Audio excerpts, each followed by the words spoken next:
Cell phone records showed Donna Adelson and son Charlie calling each other at 1 in the morning. That was the very day that Dan Markel was murdered. Welcome to the global phenomenon, Surviving the Survivor. Here's your host, Emmy Award-winning journalist, Joel Waldman.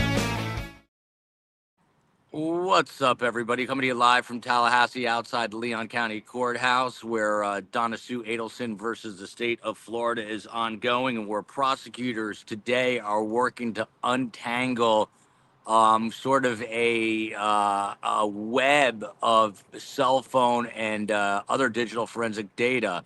On the stand from yesterday into today is Sergeant Chris Corbett, who is with the Tallahassee Police Department. I just had a chance, and I tell you guys this all the time, that this is why I love being here. We just took the elevator down today, and, he's super well prepared. This is trial number 4. He's been through this, and he has a demonstrative exhibit with slides and things of that nature.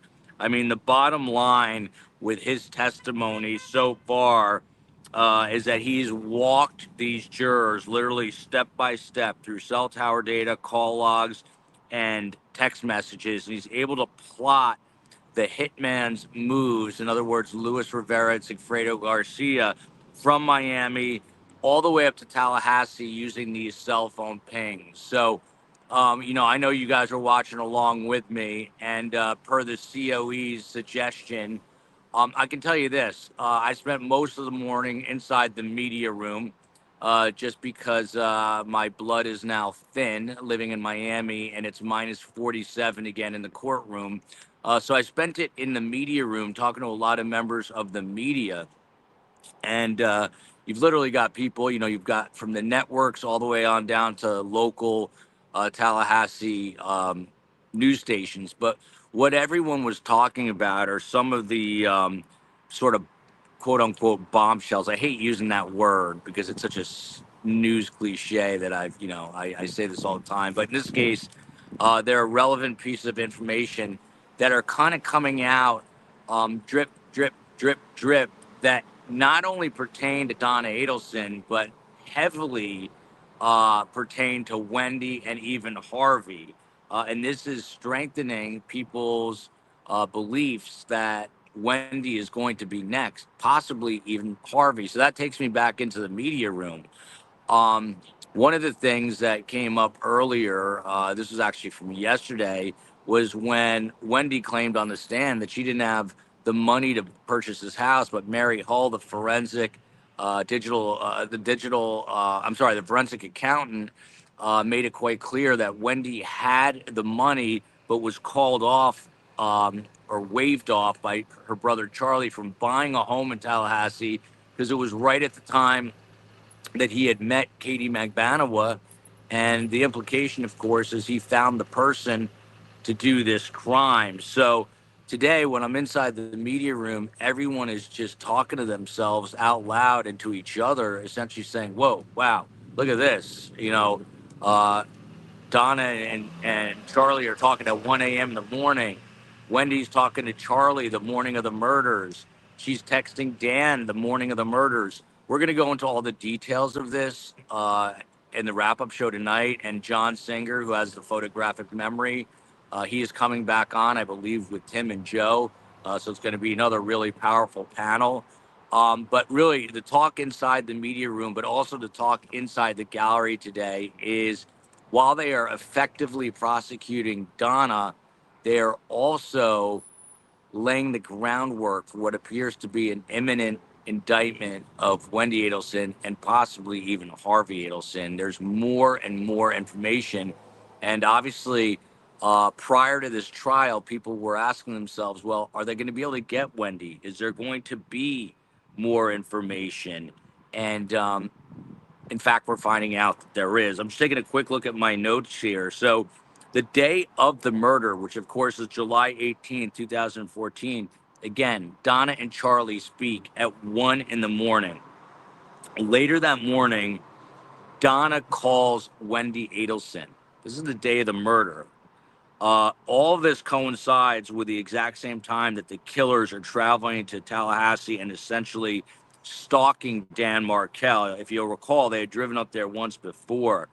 Um, Sergeant Chris Corbett is very effectively able to link Donna to Charlie to Katie Magbanawa down to the trigger man, Sigfredo Garcia.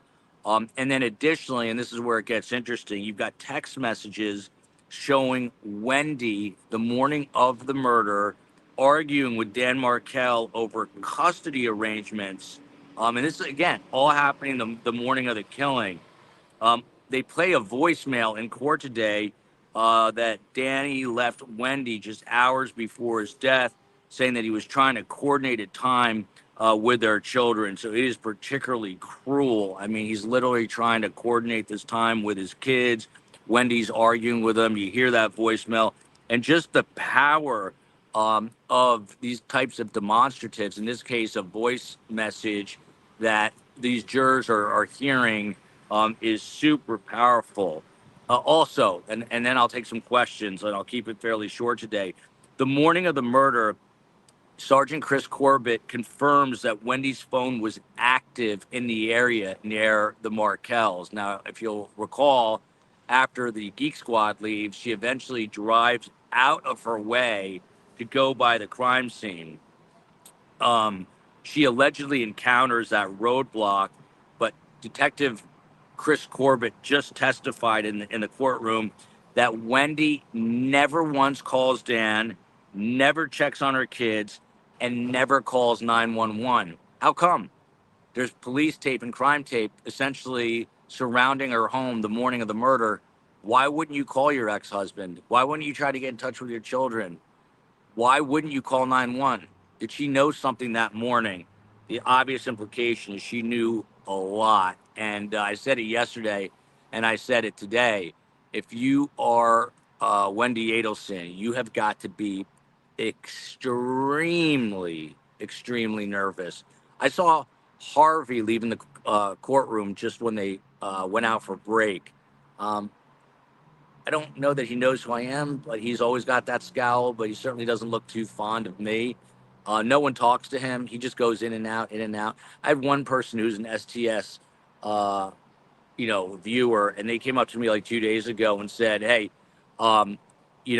essentially, I feel bad. This person said this to me. I feel bad for Harvey. I just want to say hello, And he told me later that he did go up and he wasn't really well received because Harvey didn't have much to say, but there is what is amounting to very drips of information that are now filling the coffee cup, if you're using that analogy, that it's all pointing towards an imminent indictment potentially of Wendy and even her father, Harvey. COE, I cannot see a thing, so if you want to give me some questions and I can give you a little more insight on what's going on inside the Leon County Courthouse. Yeah, I'm going to ask you a couple of questions, but first I do want to mention that Joe Patuto, the law professor who's been with us gavel to gavel all day, every day, has given us some notes that she's going to be going over tonight. But she says that she found 6 key pieces of new evidence in this testimony. So I thought that was important. There were 6 different things that she said stood out to her, and we're going to be discussing that tonight. And COE, I have some others that John Singer and others have sent me. I'm going to send those to you. We'll compile it. And tonight on the wrap-up show about this lighting is fantastic. On the show tonight, about 20 minutes after court ends, we'll go through what is now becoming a bit of a mountain of evidence against Wendy. But thank you for doing that. How are my kids, by the way? We'll talk offline. And then another thing I do want to share that we do have, as you guys know, some STS members that are sitting inside of the courtroom, really just observing everything. We enjoy Joel's perspective, but it's actually interesting also to hear their perspective just as civilians there, just watching the trial. And Abby is sending me notes as well as Susan from True Lifestyles. And Abby's saying that she did notice notable reaction from the jurors. They had winced faces when they were hearing Dan's voice, and that was a really big moment. And she said that during that moment, the jurors actually kept looking over at Donna Adelson while they were listening, almost to see if she would be emotional again, as we have seen her obviously emotional in previous days when she was seeing images of Dan. So Yeah. that was an interesting moment. She also Let, says let me there, let me hop in there for 1 second because I'm not going to say who, but I was hanging out with other people that a lot of people at STS would know, fellow content creators, just because I don't know if they want to be brought into the conversation. But we were talking last night, and everyone said the same thing. I mean, everyone feels the same way about this jury of 14. It's 8 men and 6 women. There's not a single person I've talked to who believes, like during Charlie's trial, there was at least one person who we thought could have, hung the jury. In this case, they seem completely like in lockstep, um, very like unbelievably attentive. I've said this a few times already. Like if you're gonna hire a professional jury, which is something that's been talked about in this country, these are the people you would bring in. I mean, a total cross section of Tallahasseans, um, young to old, mainly younger though in general, and they're listening to everything. It's like a tennis match. The witness says something, they look over at Donna. They look at Donna. The witness says something. They look back, and it's back and forth, back and forth, back and forth. And then when there's these kind of bombshell moments, they all lean forward. Or when someone says something outrageous, they lean forward. And they'll glare at Donna, or they'll glare at Harvey. They glared at Wendy. So these people are definitely like on the same wavelength, I would say. yeah, and Joel, Abby was saying here in her notes to me that there were lots of eyes on Harvey, obviously throughout the testimony, but specifically with Dan's calls, that the jurors were going from looking at Donna to looking at Harvey to see both of their reactions as they were listening. And she also says that there was notable raised eyebrows when there was that one time that was unaccounted for the night of the shooting when Donna and Harvey were both pinging at Charlie's house. And Susan Harmon from True Lifestyle says, in fact, there were a few different times that she noted when one of the jurors who has glasses on kept taking their glasses off and really like focusing in on Donna. She said that the jurors were very focused today. They were intently listening, and that there were a few key moments when the jurors seemed to react. And she said that jurors looked shocked about the birthday present, and that most had their eyes wide open, just really absorbing all of that testimony. And she also said that jurors looked surprised and shocked and sort of reacted about Dan's message, where Dan gave Wendy the gym timeline, and the jurors Yeah, also and looked sad. I'm hoping we can pull that message for later. So one quick thing about the jurors, it's 2 rows in the jury box, and there's a woman in the back row closest to the gallery. Now, someone had told me that those were alternates, but I've since found out that if it holds the same as Charlie, that those 2 jurors, that woman is actually a active juror. She's not the ones closest to the door where they walk in and out in the back row. Those 2 closest to the door, second row, are actually the alternates. So this woman, I call her just a note taker because she's the one furiously taking notes, and I can tell she's not fond of Donna. It turns out she is not going. To the best of my knowledge, she's not an alternate. She's actually an active juror. And then the other 2 jurors that I watch most closely, they sit right in the middle of the front row, and one is the sprinkler guy, the irrigation technician who was in the military for 20 years. And then the guy immediately to his left, who's got a ponytail and a beard. I call him Mountain Man for some reason, but I guess I could call him Country Man because we're here in Tallahassee. But both of them are paying such close attention. And my prediction, and I was talking about this with the other content creators who agreed with me, that eventually when they go into deliberations, it's going to be the bald guy with the military experience who's the sprinkler or irrigation technician. He is likely going to be the 4 person. He's the one that seems to be the pack leader, and I'm pretty sure that he's going to lead these jurors once they get into that deliberation room, if we get to that point, which I think we will. And KCL is saying, so the jurors know that Harvey is in the courtroom. That's awesome. At any given point, was that made clear, or it's just obvious since he's sitting there behind Donna? No, I mean, it was never stated that this is. It's never mentioned to the jurors that, hey, this is Phil Markel or this is Harvey Adelson, the wife of a husband of Donna Adelson.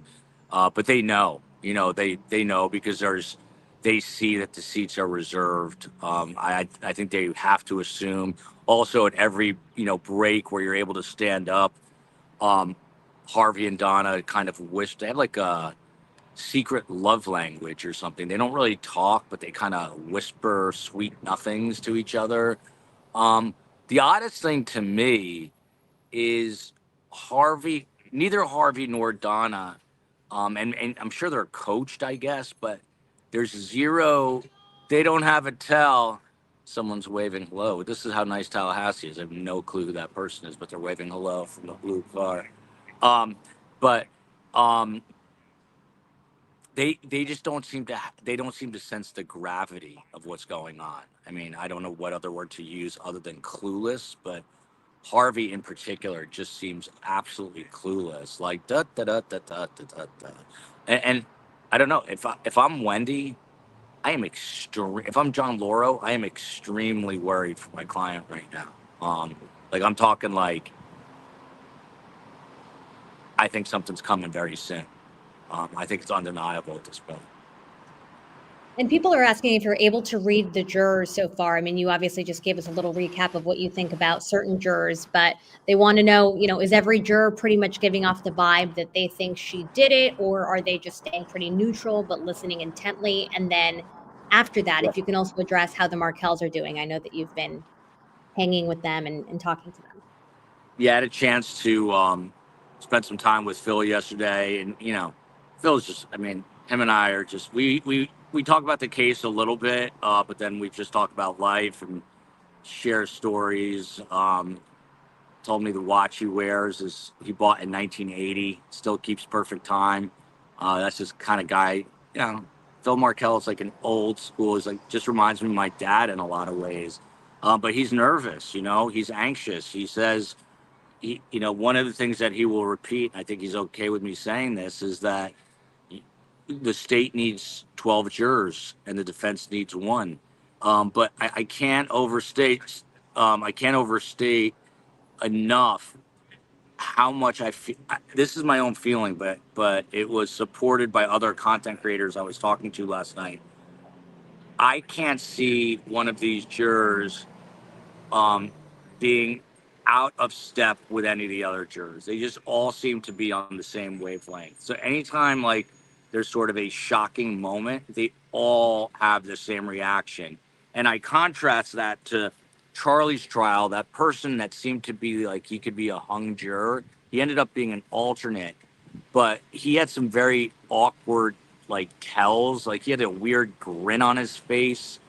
He would smile at weird times and, I don't know for sure that he would have voted not guilty if he was on the actual jury panel for Charlie, but you couldn't tell. Like it was confusing.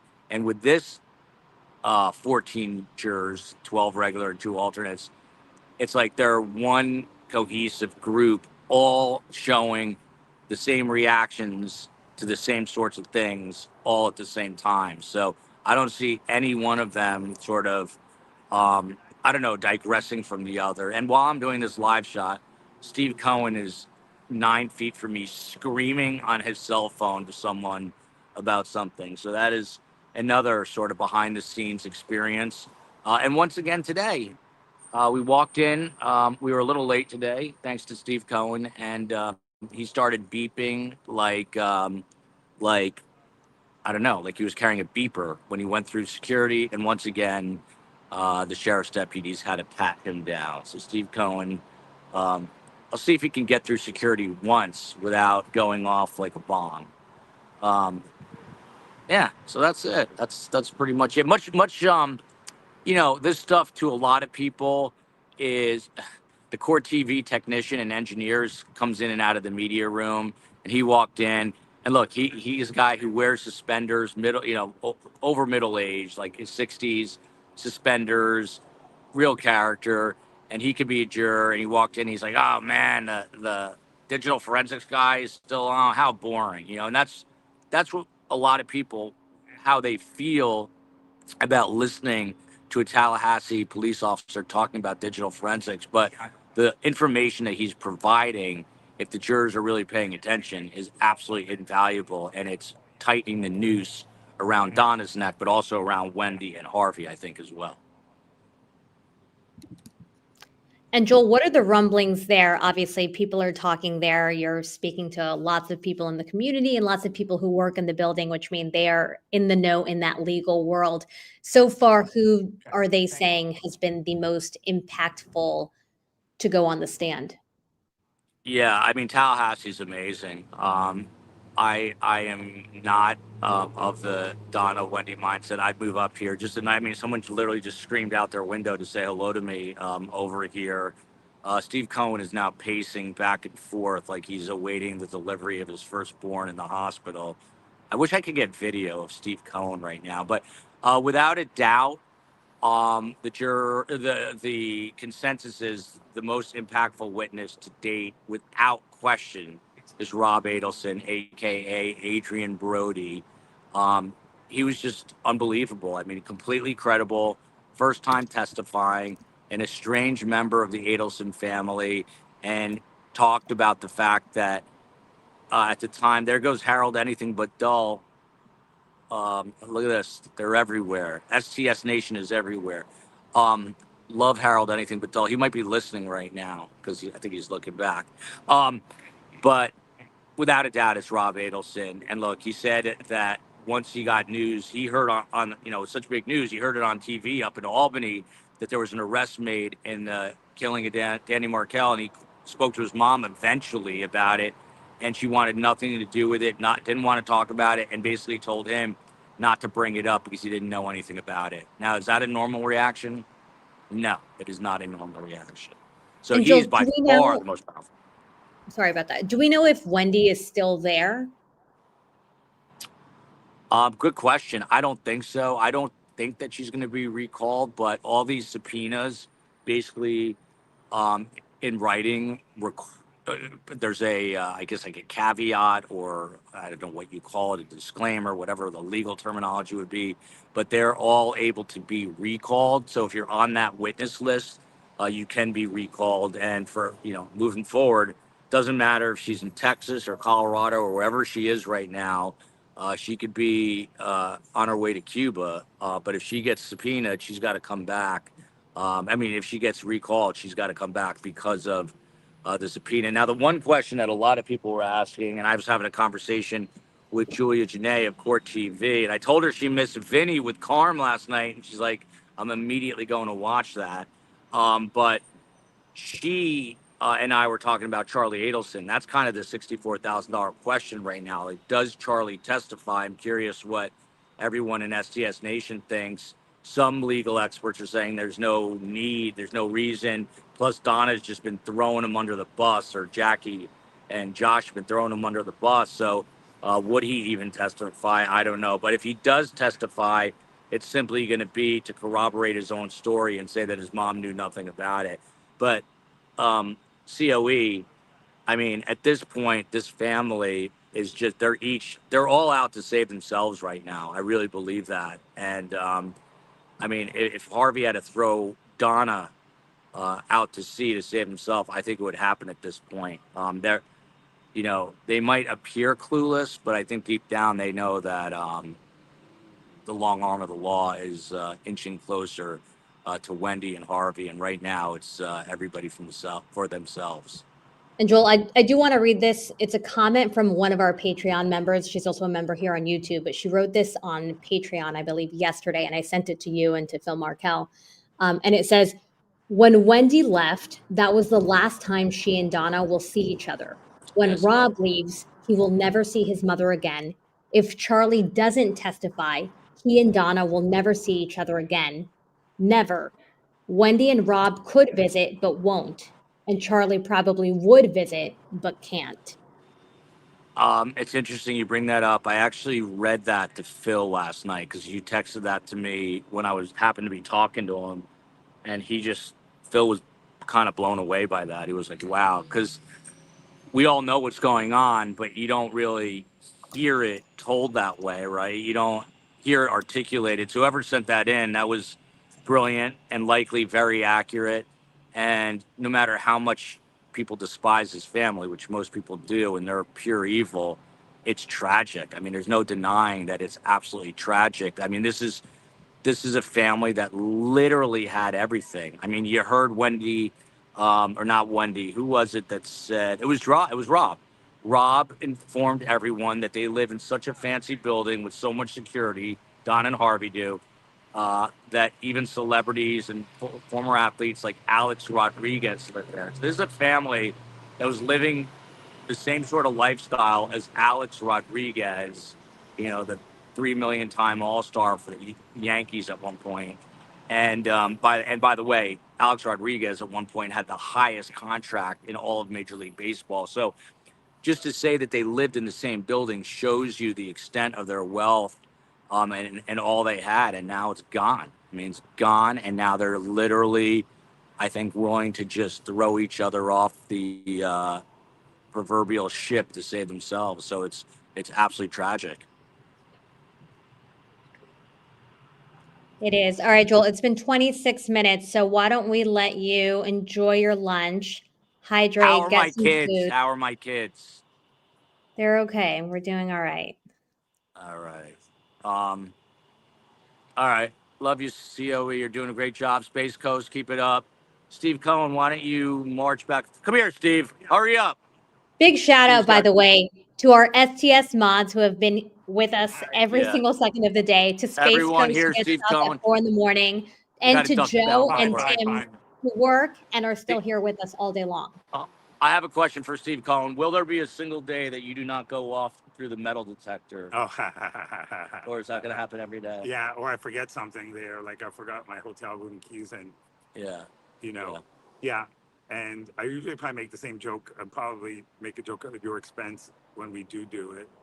But yeah, it's been a nice experience traveling with Joel, covering the case with Joel, sitting next to Joel. I know exactly. So sexy. And the words of Calvin Harris, I Who feel doesn't so think? close to you right now. Look at Steve Cohen. STS singles. Let's find a woman for Steve Cohen. Sexy Steve. Sexy Steve. Thank you. Steve Thank Cohen. you. Thank you. Where are we going for lunch today? I think we're gonna go to Metro Deli because we can't remember the same name of the name of the other place we went to where we saw the bump man, who, by the way, just drove up. Oh, he did? And he said hi.